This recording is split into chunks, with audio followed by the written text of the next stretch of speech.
അസ്സലാമലൈക്കും, എല്ലാവർക്കും അസാസ് ഫുഡ് മാജിക്കിലേക്ക് സ്വാഗതം. ഇന്ന് വളരെ സ്പെഷ്യൽ ആയിട്ടുള്ള ഒരു ചിക്കൻ ദം ബിരിയാണിയുടെ റെസിപ്പിയാണ് കാണിക്കുന്നത്. വളരെ സിമ്പിൾ ആയിട്ടാണ് ഈ ഒരു ബിരിയാണി ഇതിൽ കാണിക്കുന്നത്. ആർക്കും വളരെ കുറഞ്ഞ സമയം കൊണ്ട് എളുപ്പത്തിൽ ഉണ്ടാക്കിയെടുക്കാം. പിന്നെ ഈ ഒരു ബിരിയാണിയിൽ നമ്മുടെ ഒരു സ്പെഷ്യൽ മസാല കൂടി ചേർത്താൽ മാത്രമേ ആ ഒരു ദം ബിരിയാണിയുടെ ശരിക്കുമുള്ളൊരു ടേസ്റ്റ് കിട്ടുകയുള്ളൂ കേട്ടോ. പിന്നെ നമ്മുടെ പ്രിയപ്പെട്ട സബ്സ്ക്രൈബേഴ്സിനോട് ചെറിയൊരു വിശേഷം കൂടി പറയാനുണ്ട്. നമ്മുടെ ചാനലിൽ ഒരു ഗിവ് അവേ നടത്താൻ ഉദ്ദേശിക്കുന്നുണ്ട്. അപ്പോൾ ഇന്നത്തെ ഈ ഒരു വീഡിയോ കണ്ട് ഫസ്റ്റ് കമൻ്റ് ഇടുന്ന ഒരാൾക്ക് നമ്മുടെ വീഡിയോയിൽ പറഞ്ഞിട്ടുള്ള സ്പെഷ്യൽ ബിരിയാണി മസാല സമ്മാനമായിട്ട് ലഭിക്കുന്നതാണ്. അപ്പോൾ ഇൻഷാല്ല എല്ലാവരും വീഡിയോ സ്കിപ്പ് ചെയ്യാതെ മുഴുവനായിട്ട് കാണുക. പിന്നെ ഈ ഒരു റെസിപ്പി നിങ്ങൾക്ക് ഇഷ്ടപ്പെടുകയാണെങ്കിൽ നമ്മുടെ ഈ ഒരു കുഞ്ഞു ചാനൽ മറക്കാതെ സബ്സ്ക്രൈബ് ചെയ്യണേ. പിന്നെ നമ്മുടെ വീഡിയോ ലൈക്ക് ചെയ്യാനും മറക്കരുത്. നിങ്ങളെല്ലാവരുടെയും സപ്പോർട്ടാണ് നമ്മുടെ വിജയം. അപ്പോൾ നമുക്ക് ബിരിയാണി ഉണ്ടാക്കുന്നത് എങ്ങനെയാണെന്ന് ഒന്ന് കണ്ടുവരാം.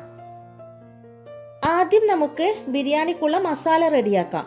അതിനായി ഒരു കുക്കർ അടുപ്പിൽ വെച്ച് കൊടുത്തിട്ടുണ്ട്. നമ്മൾ കുക്കറിലാണ് ബിരിയാണിക്കുള്ള മസാല റെഡിയാക്കുന്നത് കേട്ടോ. അപ്പോൾ കുക്കറിൽ സൺഫ്ലവർ ഓയിലും പശുവിൻ നെയ്യും ഒഴിച്ചു കൊടുത്തിട്ടുണ്ട്. അപ്പോൾ എണ്ണ ചൂടായി വരുമ്പോൾ ഇതിലേക്ക് നൈസായിട്ട് അരിഞ്ഞ 3 മീഡിയം സൈസ് സവോള ചേർത്ത് കൊടുക്കുക. അല്പം സവോള നമ്മൾ ഇതിൽ നിന്ന് മാറ്റി വെച്ചിട്ടുണ്ട്. അത് നമുക്ക് ഫ്രൈ ചെയ്യാൻ ആവശ്യമാണ്.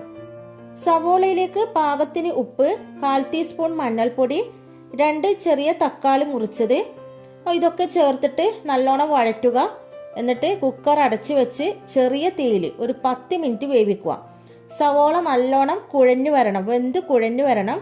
ഇതിലേക്ക് വെള്ളം ചേർക്കേണ്ട ആവശ്യമില്ല. അടുത്തതായി മിക്സിയുടെ ജാറിലേക്ക് 6 പച്ചമുളക്, 12 അല്ലി വെളുത്തുള്ളി, ഇഞ്ചി, അല്പം മല്ലിയിലയും ചേർത്ത് ചതച്ചെടുക്കുക. വെള്ളമൊന്നും ചേർക്കേണ്ട ആവശ്യമില്ല. ഇതുപോലെ ചെയ്താൽ മതി. നമ്മുടെ സവോള നല്ലോണം വെന്തിട്ടുണ്ട്. ഇതിലേക്ക് കഴുകി വൃത്തിയാക്കി വെച്ച ചിക്കൻ കഷ്ണങ്ങളും ഇട്ട് നല്ലോണം മിക്സ് ചെയ്യുക. ചിക്കനേക്കാൾ വേവ് സവോളക്കാണ്. അപ്പോൾ നമ്മൾ ബിരിയാണി ഉണ്ടാക്കുന്ന സമയത്ത് തീ സിമ്മിലാക്കി വെച്ചിട്ട് ആദ്യം സവോള ഒന്ന് വേവിച്ചെടുക്കുകയാണെങ്കിൽ നമ്മുടെ ബിരിയാണിയുടെ മസാലയ്ക്ക് നല്ലൊരു ടേസ്റ്റ് ആയിരിക്കും. പിന്നെ ഇതിലേക്ക് ചതച്ചു വെച്ച നമ്മുടെ ഇഞ്ചി, വെളുത്തുള്ളി, പച്ചമുളക് പേസ്റ്റും ഗരം മസാല പൊടിയും പിന്നെ ഇതിലേക്ക് ഒരു സ്പെഷ്യൽ മസാലയും കൂടി ചേർക്കുന്നുണ്ട്. ഈ ഒരു മസാല ചേർക്കുമ്പോഴാണ് നമ്മുടെ ദം ബിരിയാണിക്ക് ഒരു പ്രത്യേക മണവും രുചിയും കിട്ടുക കേട്ടോ. അപ്പോൾ ഈ ഒരു മസാല നമ്മൾ വീട്ടിൽ തന്നെ ഉണ്ടാക്കിയതാണ്. അപ്പോൾ ഈ ഒരു മസാലയുടെ റെസിപ്പി നമ്മുടെ അടുത്ത വീഡിയോയിൽ കാണിക്കുന്നതായിരിക്കും. അപ്പോൾ ബിരിയാണിക്ക് ടേസ്റ്റ് കൂട്ടുന്ന ഒരു സ്പെഷ്യൽ മസാലയാണ്. ഈ ഒരു മസാലയും കൂടി ചേർക്കുന്ന സമയത്ത് നമ്മുടെ ബിരിയാണിക്ക് ഒരു പ്രത്യേക മണവും രുചിയുമാണ്. ഈ ഒരു വീഡിയോ കണ്ട് ഫസ്റ്റ് കമന്റ് ഇടുന്ന നമ്മുടെ പ്രിയപ്പെട്ട സബ്സ്ക്രൈബേഴ്സിൽ ഒരാൾക്ക് ഈ ഒരു സ്പെഷ്യൽ മസാല സമ്മാനമായിട്ട് ലഭിക്കുന്നതാണ്. അപ്പോൾ ഈ ഒരു സ്പെഷ്യൽ മസാലയും കൂടി നമ്മുടെ ചിക്കനിലേക്ക് ചേർത്തതിന് ശേഷം നല്ലോണം മിക്സ് ചെയ്യുക. ഇപ്പോൾ തന്നെ നല്ലൊരു മണം വരുന്നുണ്ട് കേട്ടോ. ഇനി കുക്കർ അടച്ചു വെച്ചിട്ട് നമ്മുടെ ചിക്കൻ ഒന്ന് വേവിച്ചെടുക്കാം. ഒരു 10 മിനിറ്റ് മതിയാകും. പിന്നെ മസാലയിലേക്ക് നമ്മൾ വെള്ളമോ ഒന്നും ചേർക്കുന്നില്ല. നമ്മുടെ സവോളയിൽ നിന്നും ചിക്കനിൽ നിന്നും വെള്ളം ഊറി വരും. അപ്പോൾ ആ ഒരു വെള്ളത്തിൽ തന്നെ നമ്മുടെ ചിക്കൻ വെന്തോളും. അപ്പോൾ ചിക്കൻ വേവുന്ന സമയം കൊണ്ട് നമുക്കൊന്ന് റൈസ് ഒന്ന് റെഡിയാക്കി എടുക്കാം. അടുത്തതായി ബിരിയാണി ദം ചെയ്യാൻ ഉദ്ദേശിക്കുന്ന പാത്രം എടുക്കുക. അടിവശം കട്ടിയുള്ള പാത്രമായിരിക്കണം എടുക്കേണ്ടത്. ഞാനിവിടെ വലിപ്പമുള്ള ഒരു ബിരിയാണി പോട്ടാണ് എടുത്തിട്ടുള്ളത്. ഇതിലേക്ക് പശുവിൻ നെയ്യും വെളിച്ചെണ്ണയും ഒഴിച്ചു കൊടുത്തിട്ടുണ്ട്. ഇത് ചൂടാകുന്ന സമയത്ത് നമ്മൾ നേരത്തെ മാറ്റി വെച്ചിട്ടുള്ള ഒരു സവോള ഉണ്ടല്ലോ, അത് ചേർത്തിട്ട് നല്ലോണം ബ്രൗൺ നിറമാകുന്നത് വരെ വറുക്കുക. പിന്നെ ഇതിലേക്ക് അണ്ടിപ്പരിപ്പും മുന്തിരിയും ചേർത്ത് വറുത്തെടുക്കുക. അപ്പോഴേക്കും നമ്മുടെ ബിരിയാണി മസാല എന്തായെന്ന് നമുക്കൊന്ന് നോക്കാം. നമ്മുടെ ബിരിയാണി മസാല ഇവിടെ റെഡി ആയിട്ടുണ്ട്.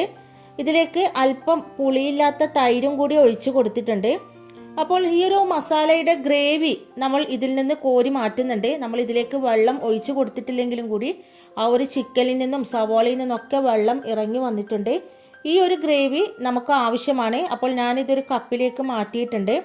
പിന്നെ ഇതിലേക്ക് ഈ ഒരു മസാലയിലേക്ക് നമ്മൾ നേരത്തെ ഫ്രൈ ചെയ്ത് വെച്ച ആ ഒരു സവോളയും അണ്ടിപ്പരിപ്പും മുന്തിരിയും അതിൽ നിന്ന് അല്പം എടുത്തിട്ട് ഈ ഒരു മസാലയിലേക്ക് ഇട്ട് കൊടുത്തിട്ട് നല്ലോണം മിക്സ് ചെയ്യുക. ഇതൊരു സൈഡിലേക്ക് മാറ്റി വെക്കുക. അടുത്തതായിട്ട് നമുക്ക് എണ്ണയിലേക്ക് 3 ഏലക്കായ്, പിന്നെ ഒരു 3 ഗ്രാമ്പു, തക്കോലം, പട്ട ഇതൊക്കെ ഇട്ട് കൊടുക്കുക.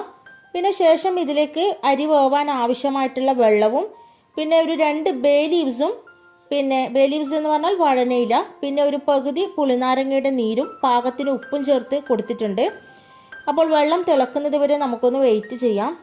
ഇതാ നമ്മുടെ വെള്ളം തിളച്ചിട്ടുണ്ട്. അപ്പോൾ വെള്ളം തിളക്കുന്ന സമയത്ത് നമ്മൾ ഇട്ട് കൊടുത്തിട്ടുള്ള ബേ ലീവ്സ് ഇതിൽ നിന്ന് മാറ്റുക. പിന്നെ ബിരിയാണിയിലേക്ക് ചേർക്കുന്ന അരിയുടെ അളവും അതിലേക്ക് ചേർക്കുന്ന വെള്ളത്തിൻ്റെ അളവ് ഇതൊക്കെ വളരെ വിശദമായിട്ട് നമ്മൾ മുന്നേ നമ്മുടെ ചാനലിൽ ഒരുപാട് വെറൈറ്റി ബിരിയാണിയുടെ റെസിപ്പീസ് കാണിച്ചിട്ടുണ്ടായിരുന്നു. അതിലൊക്കെ വളരെ വിശദമായിട്ട് പറഞ്ഞിട്ടുണ്ട്. ഒരുപാട് ബിരിയാണി നമ്മൾ ചെയ്തിട്ടുണ്ട്. മീൻ ബിരിയാണി, ചെമ്മീൻ ബിരിയാണി, കിഴി ബിരിയാണി. അപ്പോൾ അതിലൊക്കെ തന്നെ വളരെ വിശദമായിട്ട് ഞാൻ ഏത് അരിയാണ് ഉപയോഗിക്കുന്നത്, അതിൽ ചേർക്കേണ്ട വെള്ളത്തിൻ്റെ അളവ് അതൊക്കെ വിശദമായിട്ട് കാണിച്ചിട്ടുണ്ടായിരുന്നു. കാണാത്തവർക്കായിട്ട് എല്ലാ വീഡിയോയുടെയും ലിങ്ക് താഴെ ഡിസ്ക്രിപ്ഷനിൽ കൊടുക്കാം. പിന്നെ വേറൊരു കാര്യം ശ്രദ്ധിക്കാനുള്ളത്, നമ്മൾ അരി വേവാൻ ആവശ്യമായിട്ടുള്ള വെള്ളം എടുക്കുന്ന സമയത്ത് നമ്മൾ മസാലയിൽ നിന്ന് ഗ്രേവി നമ്മൾ മാറ്റി വെച്ചിട്ടുണ്ടായിരുന്നു. അപ്പോൾ ആ ഒരു ഗ്രേവിയുടെ അളവ് കഴിഞ്ഞിട്ടുള്ള ബാക്കി അളവ് വെള്ളമാണ് നമ്മൾ ബിരിയാണി പോട്ടിലേക്ക് ഒഴിച്ചു കൊടുക്കേണ്ടത്. അത് പ്രത്യേകം ശ്രദ്ധിക്കുക. അരി ഇടുന്നതിന് മുന്നേ വെള്ളത്തിന്റെ ഉപ്പൊക്കെ നോക്കിയിട്ട് ഉപ്പ് കുറവുണ്ടെങ്കിൽ ഉപ്പൊക്കെ ചേർത്ത് കൊടുക്കുക കേട്ടോ. ഇനി പാത്രം അടച്ചു വെച്ചിട്ട് നമ്മുടെ അരി ഒന്ന് വേവിച്ചെടുക്കാം. അപ്പോൾ തീ ഒന്ന് ചെറുതാക്കി കൊടുക്കുക. അപ്പോൾ ഇടക്ക് പാത്രം ഒന്ന് തുറന്ന് നോക്കിയിട്ട് അരി മെല്ലെ ഇളക്കി കൊടുക്കണം. എന്നാലേ എല്ലാ അരിയും ശരിക്കും വെന്ത് കിട്ടുകയുള്ളൂ. പിന്നെ ഇതിലേക്ക് നമ്മൾ നേരത്തെ എടുത്തു വെച്ചിട്ടുള്ള ചിക്കൻ മസാലയുടെ ഗ്രേവിയും കൂടി ഒഴിച്ചു കൊടുക്കുക. ഇത് ഒഴിക്കുമ്പോൾ നമ്മുടെ ചോറിന് ഒരു സ്പെഷ്യൽ ഫ്ലേവർ ആയിരിക്കും കേട്ടോ. അപ്പോൾ ഇടക്ക് ചോറൊന്ന് മെല്ലെ ഒന്ന് മിക്സ് ചെയ്ത് കൊടുക്കാനും മറക്കരുത്. അപ്പോൾ നമുക്ക് അരിയൊക്കെ വെന്ത് വരുന്നത് വരെ നമുക്കൊന്ന് വെയിറ്റ് ചെയ്യാം. അങ്ങനെ ബിരിയാണിക്കുള്ള ചോറ് ഇവിടെ റെഡി ആയിട്ടുണ്ട്. അടുത്ത പരിപാടി ദമ്മിടലാണ്.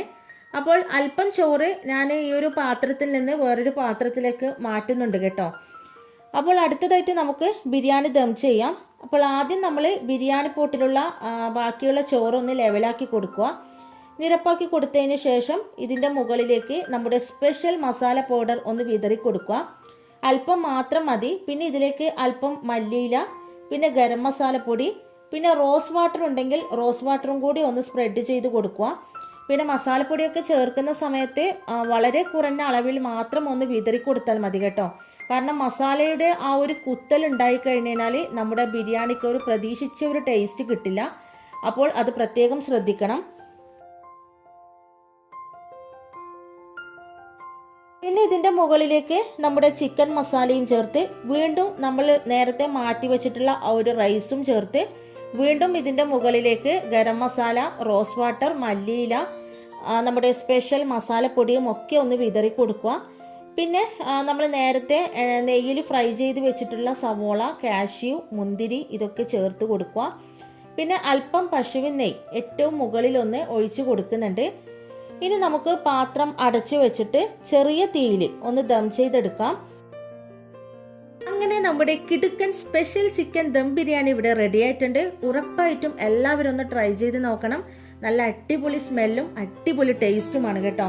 അപ്പോൾ ഇതിൽ ചേർത്തിട്ടുള്ള സ്പെഷ്യൽ മസാലപ്പൊടിയുടെ റെസിപ്പി നമ്മുടെ നെക്സ്റ്റ് വീഡിയോയിൽ കാണിക്കുന്നതായിരിക്കും. പിന്നെ ഗിവ് എവേയുടെ കാര്യം ആരും മറക്കരുത്. ഇൻഷാ അല്ലാഹ് നല്ലൊരു കിടുക്കൻ റെസിപ്പി ആയിട്ട് നമുക്ക് വീണ്ടും കാണാം. Thanks for watching.